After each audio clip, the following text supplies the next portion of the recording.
Hey, everybody. Wow. So the difference in the filming from my phone to the computer was huge. First of all, the sound was way better. Secondly, there is some kind of magic filter being applied because it definitely did me some favors. And I didn't pick a filter or anything, it just seemed to do it, which was nice. So yesterday was kind of an emotional story, so I'm just going to leave that there for a little bit and tell you something else that was kind of cool. So last night we went to a Rolling Stones tribute band. They were really good. Ooh, I was going to see if I could show you. Okay, so it was a group of men and this one woman, and they were really good. So can you see this?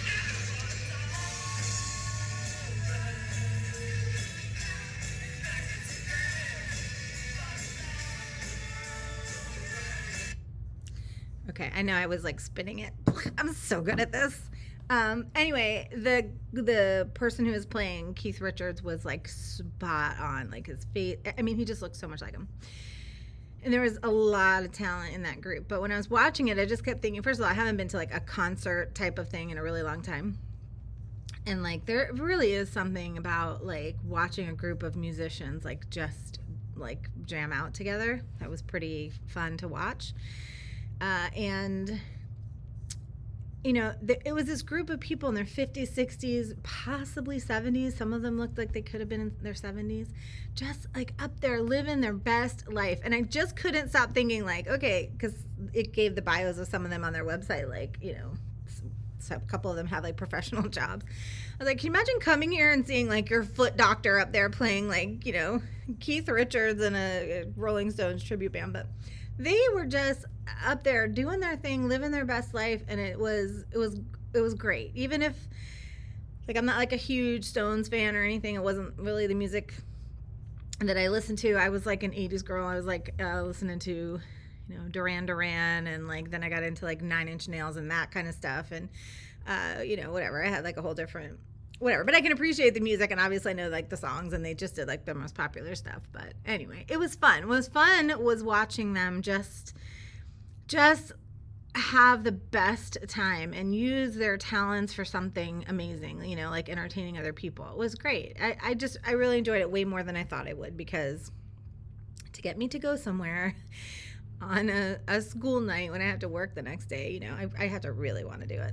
But it was good friends of ours, and it turned out to be a fun night. We had a good time. And I'm not that tired. I mean, I'm always tired, but I'm not like extra tired today because we went last night. But it was fun. So I don't know. Take a chance even when you don't think you want to go out, because you might not regret it. So yesterday I had my first comment from my story, and it was someone who basically went through what I went through. So it felt good, to connect with somebody and to see that my experience was not unique, and there's other people who go through pretty much, it sounded like a very, very, very similar story to what I went through. But it's good to see that, because it's proof and it's hope that you make it through the other side. You make it out, or you don't, and then you don't have to worry about it anymore, I guess. But I think I'm just, even I, watching my video back, was a little shocked with how quickly I was able to switch gears. Like, I was emotional and like upset. I cry easily. But how quickly I was able to turn it around. Like, I just thought about that thing with Adam Levine, and like, why am I telling people on a teaching blog about Adam Levine having an affair? I don't know. Why did I just tell everybody about how my father died? So, I think that's what I do, though. Like, I have just conditioned myself, like, when you're feeling sad and you're getting in that mood and your mind is just like down, you have to fight it. You have to just put it away, and you don't always have the luxury of just languishing in your sadness. And I'm not saying this for people who are clinically depressed. I know that is a whole different beast. You cannot, if you are like absolutely like clinically depressed and you have anxiety and that kind, you can't just turn it off. I'm not saying that. But, I don't have clinical depression. It's just sadness, it's grief.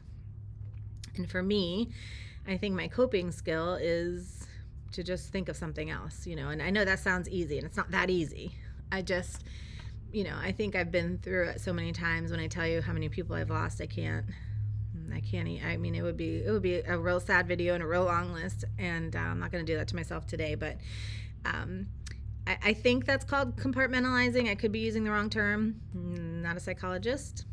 Maybe I should have been. That would have been fun. But I think that's how I cope. So if that sounds like something that will help you, I don't know. So what I do is I listen. This is so counterintuitive, but I listen to a lot of podcasts about true crime, but I haven't lost anyone through a crime. So I think if I lost someone in my family to like an awful, horrific murder, I don't think I'd be listening to true crime. And I do live in two minds about that. I know that my entertainment is someone else's deepest, darkest despair. So I do think that it's weird sometimes that I like to listen to it, but I just find the stories fascinating. It started with like 2020 and 48 hours, and it was like, oh, that's so interesting what happened. And then YouTube, I didn't really start listening to YouTube that much until maybe like 2-3 years ago, maybe during the pandemic, when I was like feverishly searching for like teaching activities, how to use Clever and Canvas and all that stuff. But then I landed on people like Bailey Sarian and Stephanie Harlow and that chapter, and This Is Monsters, and just something, Jim Can't Swim, he's not around anymore, but something about their voice and them telling stories was so captivating. And I didn't really think about the fact that like, oh, I'm like deriving entertainment from someone else's heartbreak. But I think it's, that it doesn't hit so close to home. Everyone I've lost through illness, basically,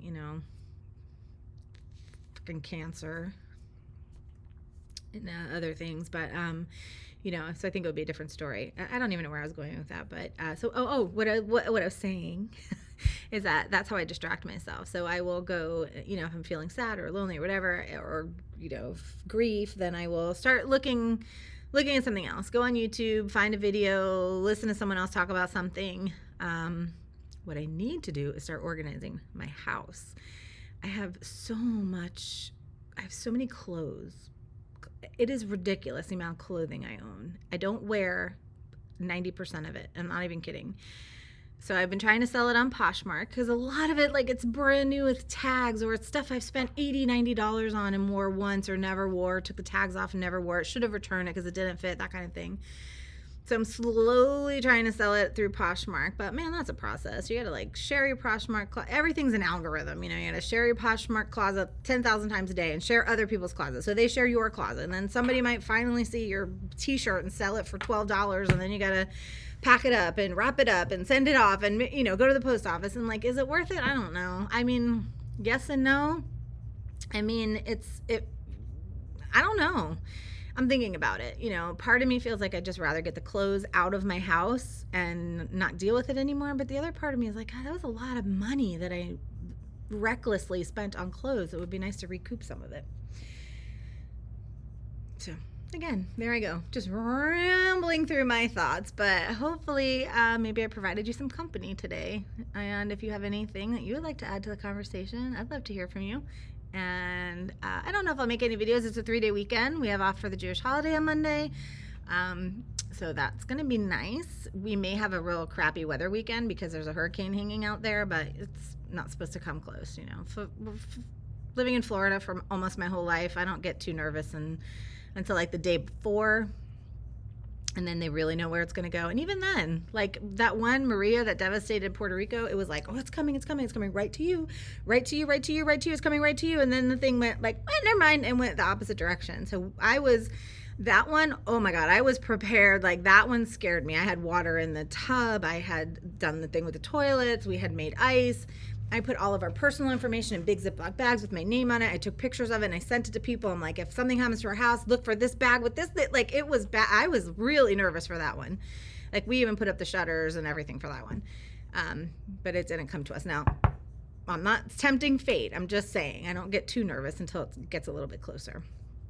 So, oh well, if I have to stay home and sit on the couch and enjoy a rainy weekend, well, then that's what I'll do. And hopefully I'll see you in a few days. All right. Have a great weekend, my friends.